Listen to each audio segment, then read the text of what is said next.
Hello, family, and welcome to another episode of Role Models Experts Cafe. I'm your host, Dr. L, the Parent Whisperer, and today with me I have a wonderful guest. Her name is Evakarin Wallin, and I hope I said it right? And She is amazing. You know that I'm all about the brain, and I'm all about basically changing things from top down and inside out. And she gave me a demonstration and she told me what she does. And I think it's fantastic and amazing.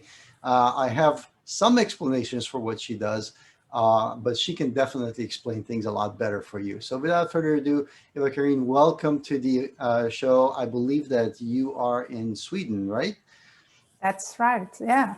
Very Thank you cool. so much for having me. Sure. So tell us Yeah. a little bit about yourself and how you got involved in what you do and your personal story, and then we go from there. Yeah. Yes, my name is Evakarin and I'm from Sweden. And I'm a mother of five, two grandchildren. And I struggled for so many years. And I was actually a single mother for many of those years. And at the same time I started my coaching business, I became a single mother with five children. So that's not the best way to start a company. But I had this idea that I wanted to stay at home with my kids. In Sweden, it's not allowed to homeschool kids, but I wanted to be at home when they came home from school and daycare to, don't be away full days and be totally tired when you're going to make dinner and, help them with the schoolwork and things. Right. So I felt that coaching was a really good way for me to go. The thing was that I had so many issues with myself. And the thing is, we don't really see ourselves, from the outside. It's easy to look at other people and say, well, oh, that person, why don't she see that she's doing that again? Mm. And, it's so easy to see the patterns in other people, but to see them within ourselves is not that easy. So if anyone had asked me at that time if I was being myself, I said, yeah, of course. Looking back now, 20 years later, I could say, well, I was hiding so much of me. Mm. And I met someone that really had a profound impact on me and the family. And he was doing kinesiology, healing work, and lots of things. He had also actually was from England and he had been on TV doing hypnotherapy, or not therapy, hypnosis. The Hypnosis. stage hypnosis. Yeah, hypnosis. So anyway, so he knew a lot of things and he showed me something that I felt was amazing. And for a few years, he helped me and my kids so much to release what was stressed. I mean, the issues we had that came from our upbringing, mine, and I brought it onto my kids. I mean, we can't help it. That's what we do. And I have thank him so much for what he did for us. And one of the things that he helped me with, he couldn't teach what he was doing, but he can teach me how to take something and see how can I do some research and develop it further and try different things, not just buy it the way it's presented. And I wanted to learn what he was doing. So I started to search and I was reading books and taking courses. And, the brain, when you ask the brain to show you something, it will show you the path and show you the ways and opportunities. So it took me a few years to come up with it.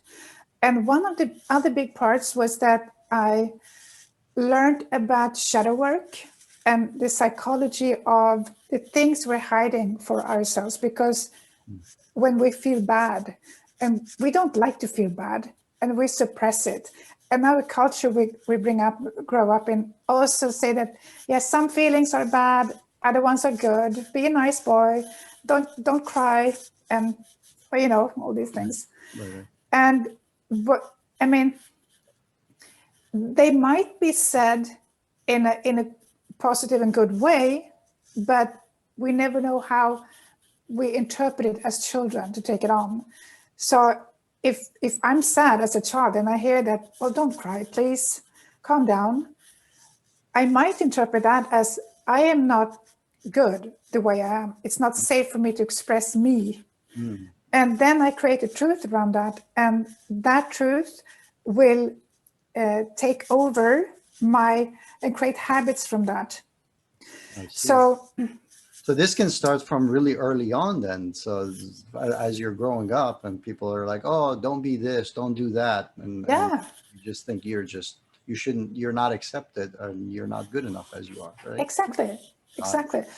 And so, I mean, it was hard to see all these things, but when I'm over on the other side, I can see it was so good gifts for me, because it was through the pain that I learned more about myself and created awareness and started to expand me and move out in a bigger way in the world. Right. And I think it was 2008, I had a really profound experience where I felt a big shift when I was looking at something I really had denied for a long, long time. And that was about not feeling good enough. I felt bad. And I was at this party and I didn't feel I belonged because those people were so much better than me. Ah. And when I came home, I had this tight knot in my stomach and I had pain in my stomach. And this time I did something differently. I listened to what the pain wanted to tell me. So I wrote down a journal, and it was really the most ugly things that came up. And I didn't judge it. I just kept on writing until it stopped. And then the pain stopped. And the funny thing was, I still remember that I was looking out through the window and I can see that the trees and the houses that's been there all along, they look different. It was really strange. When they say a mindset shift, that was truly a mindset shift. Everything was, Yeah. right? So I could I did understand that it was me that changed, not the trees and the houses. Right. So that was really profound moment for me. Right. And then that was the day I fell in love with problems and obstacles. I jokingly say, but they contain the keys to change. So I dove deep into it and learned more and more about it. And from that, I developed what I now call the expansion method, which is the most simple and profound way to heal and to release the old belief patterns that are stored in our subconscious mind. Mm-hmm. Yep. And this is amazing because when you're working with the brain, a lot of times the effects, the results could be really fast. You know, when we were talking about like going to the gym, you have to go to the gym for long periods of time to see results. But when it comes to neurology, I remember from my private practice days, you know, you would make a change and immediately you would see the physiology of the person become different, basically. Yeah. So it's a truly powerful tool. So, all right, awesome. So what are the typical challenges that you see that people face that usually they end up coming to you? Well, it can be all kinds of things. And most of the cases, it's not what they think it is. I have this one client, I've been working for her off and on for 7 years, and she came to me because she felt anxiety. And she was going through divorce at the time, and a few years later, she lost her job, and she was a salesperson. And then she started her own company, which is doing really well now, 3 years later. And I learned also during these years that it wasn't the anxiety that was the problem. It was more like anxiety was a signal that, come on, body, or come on, person living in the body, you haven't listened to me. I have to shout because you're not listening. Right. And the really big issue for her was the control issue. So when she got created awareness around the control issues, she can see that, but before that she couldn't see it. And now she can talk to her control, and they're starting to become buddies. Right. But also I see that I work a lot with entrepreneurs, and that is like applying for a job almost every day. And that's quite stressful. Right. And you have to go out and you have to show yourself. And so many times they feel they're not good enough, so they have to be better than they are. And I totally get that, because that was how I used to feel as well. I didn't feel good enough. So I had to put on a mask and, show my muscles, because then they might feel I'm good enough. And then at the same time, because I, within myself, didn't feel, and I'm talking about not just me, but many of my clients, is that I'm also pushing people away. Don't come too close, because if you come too close, you see how ugly I am, and then you don't want to be with me. So I'm pushing people away in a way to not be hurt. Subconscious. But I'm keeping, subconsciously, of course. Right. Absolutely. So I could see that, like, actually you mentioned control. In the case of parenting, that would be a scenario, because many of the parents have anxiety about bringing up kids in the modern day world and with all the stuff that's out of their control. And they want to make sure that they manage things as best as they can so that the kids can grow up. But that itself can create anxiety and conflict, and also pushing the kids away, causing strain in their relationship, things like that as well. Wow. When my first daughter was born, she's 32 right now. I wanted to smooth the way. I didn't want her to fall even once. Right. And then, I didn't want her to cry. I just wanted her to have a happy life. But then I realized I will not be able to be by her side for the rest of her life. So I have to let her fall, but I can be beside her and give her the tools, so she can be self-sufficient in whatever comes up. Right. And looking back and see, I was pretty wise sometimes 30 years ago. We have our moments, right? Yeah.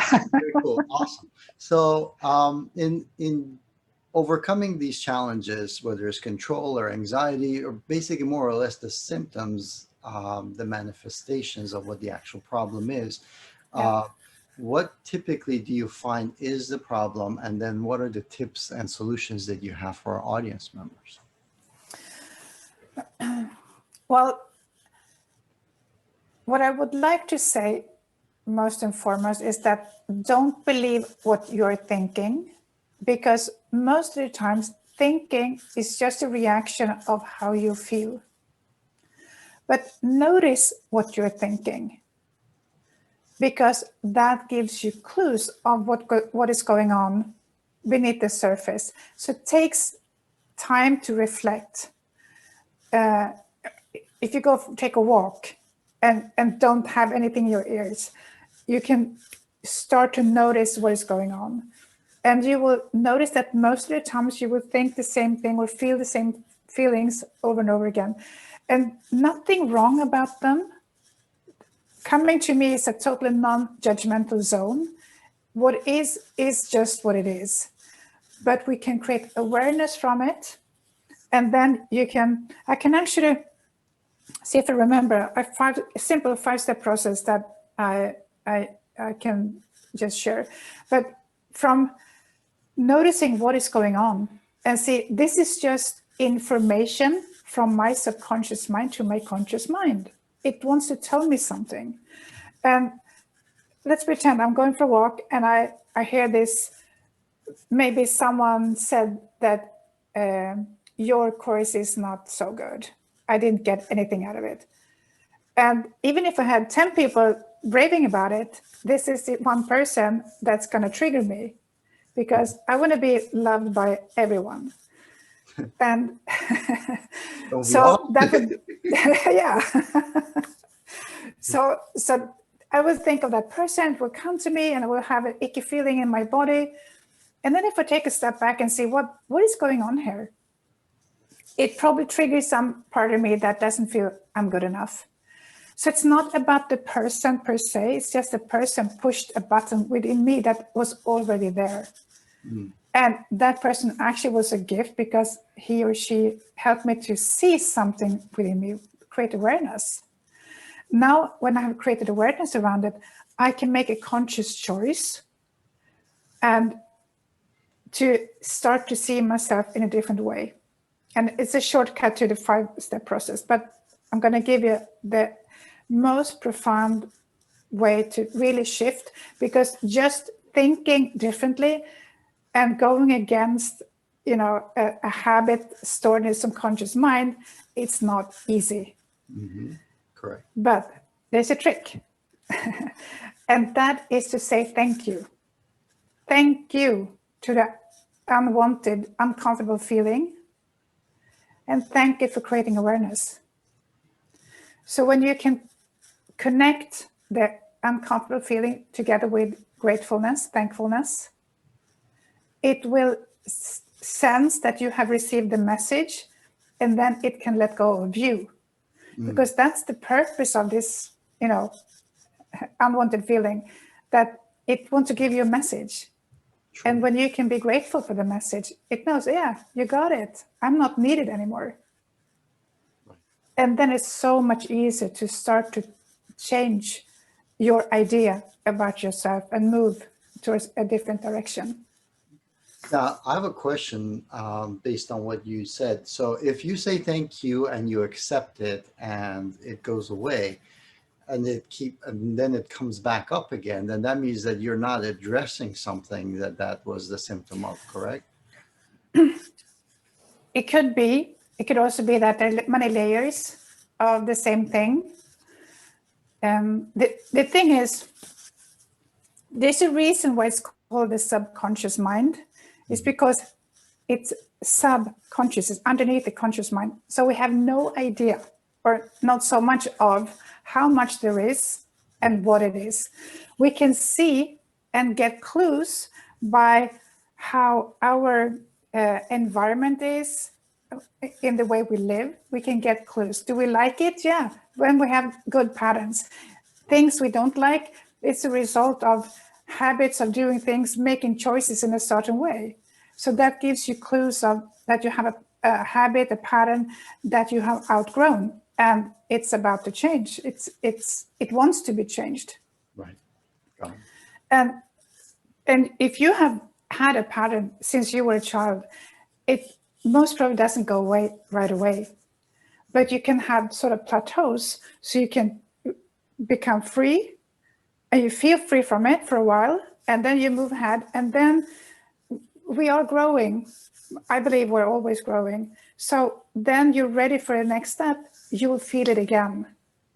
And then you do the same thing, and you come up to the next plateau. You create something bigger and better for you, whatever that is for you, and you keep on doing it. So basically, if you take this really, really core thing that I guess, if not everyone on the planet, most of the people on the planet have, is not feeling good enough. Mm-hmm.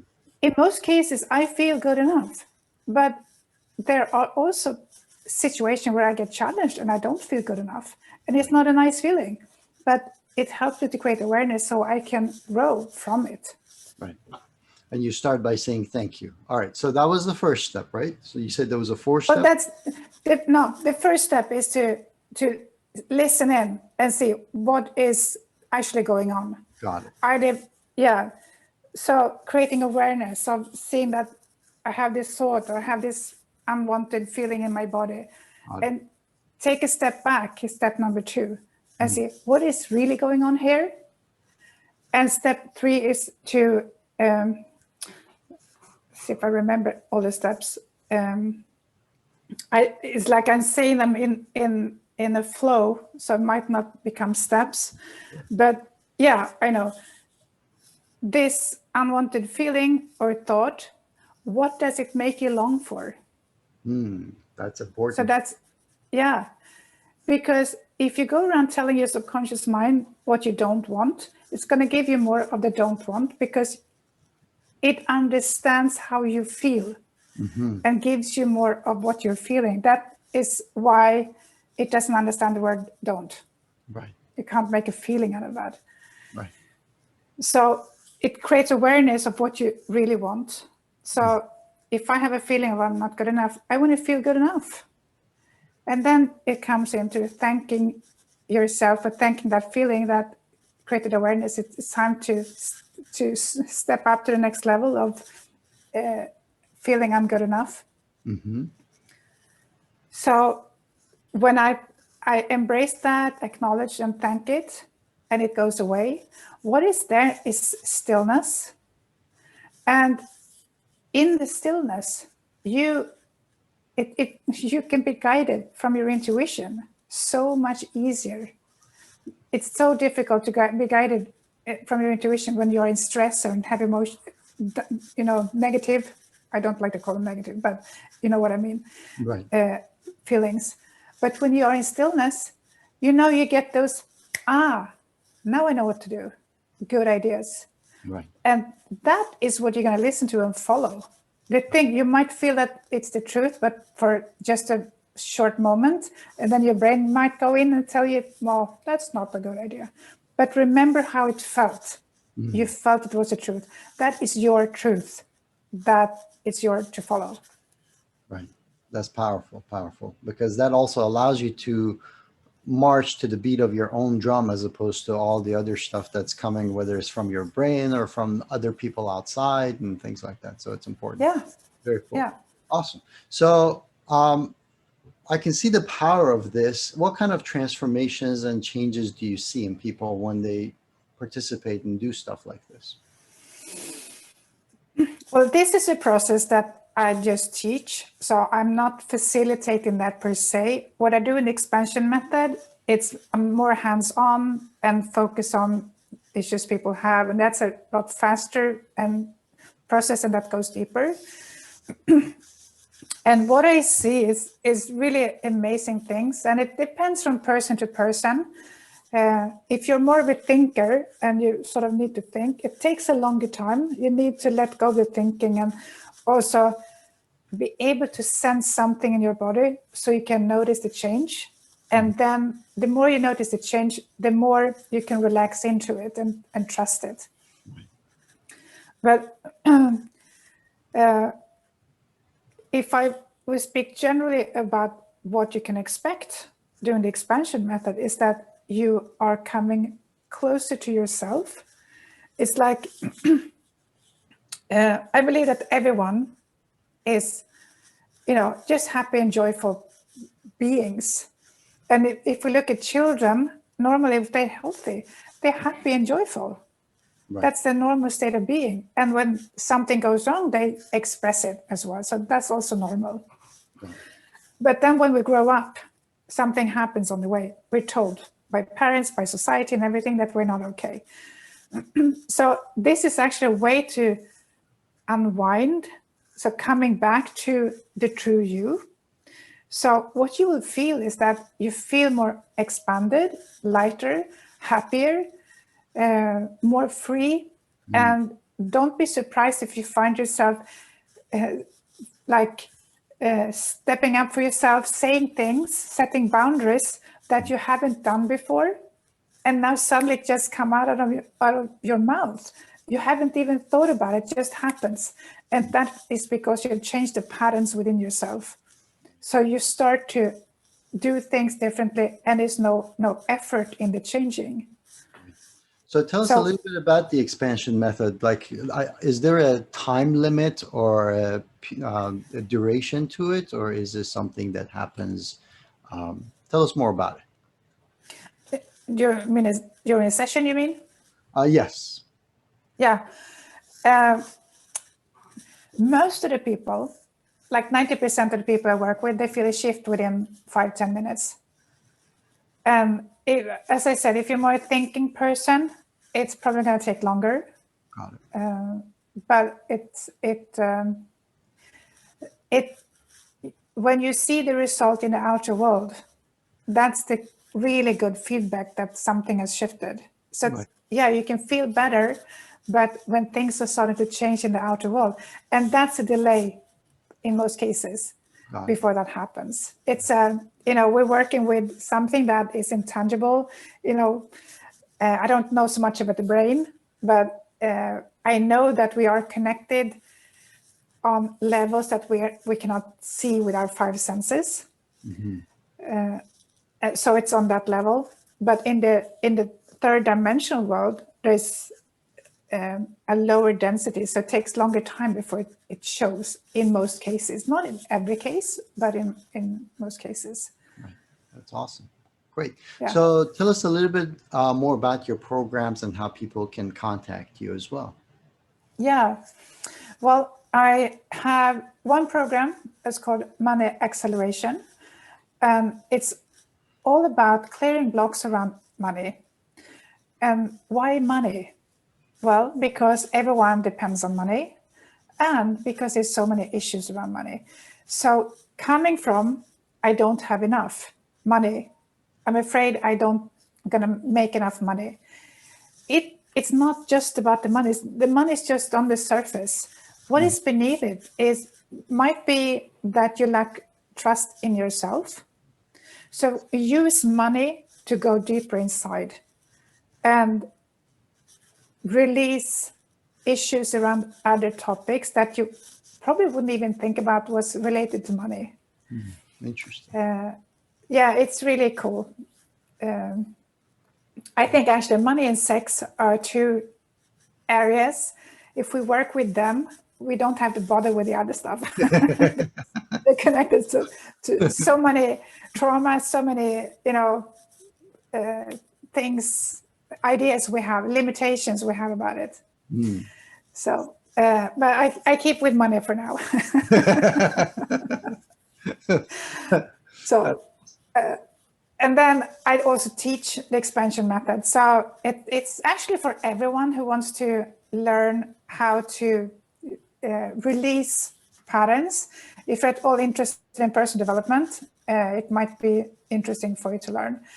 And it's also for professionals who are a coach or therapist, healer, who want to add an extra tool and help their clients even better. Awesome. So, all right. Well, I appreciate it. And I definitely want to make sure that I invite our audience members to go ahead and look. I'm going to put the information for Evakarin in the description box below. So make sure you go ahead and check it out and reach out to her.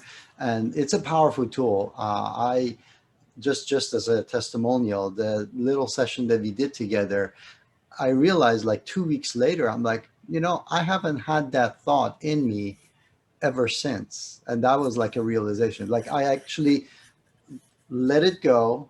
And then 2 weeks later, I thought about the issue and I did not have the same old feelings about it anymore. So that was really enlightening and empowering, just as a little testimonial that it was really amazing to see that shift. So thank you for that. And I urge you guys to go.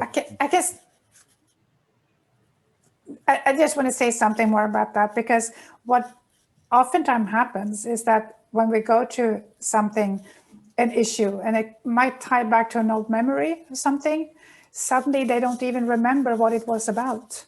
So it's just gone. Right. So I was able to adding look on to what you said. at the situation a lot more objectively without all these feelings piled on top of it. So you actually could make a lot more of an objective decision as opposed to one where it's filled with all anguish and all these other things that are complicating your decision-making process. So definitely. Do that. Evakarin, do you have any final words of wisdom for our audience members before we go? I really appreciate your time for being here and taking time out of your busy day to be here today. Yeah. Something I would like to say to parents is that the best you can do for your children is to look at yourself and work with yourself. If you see an issue with your child, look and see if you have something like that, similar or the opposite. Because if you fix you, most cases the children will change as well, because the children take on so much more than we understand. And it's so funny. I have my 5 children, they are grown up now, so I can see now how they have taken on patterns from me, both for good and those were not so good. So I think that's the best thing. Advice I can give children right are now. so sensitive and in tune with your energy level. Like when you come home and what mood you're in, they pick that stuff up without you having to say a single word, and they actually internalize it, meaning that you would actually see their behavior change just based on the energy that you bring to the house. So that is very powerful. Thank you for sharing that. That's very important. So thank you. All right, guys, this session is over, but if you haven't already done so, make sure that you go ahead and click subscribe so that you can see all of our experts that come and get notified of all the new videos that are coming in. We appreciate you being with us. And until later, take care. Cheers. Thank you, Evakarin.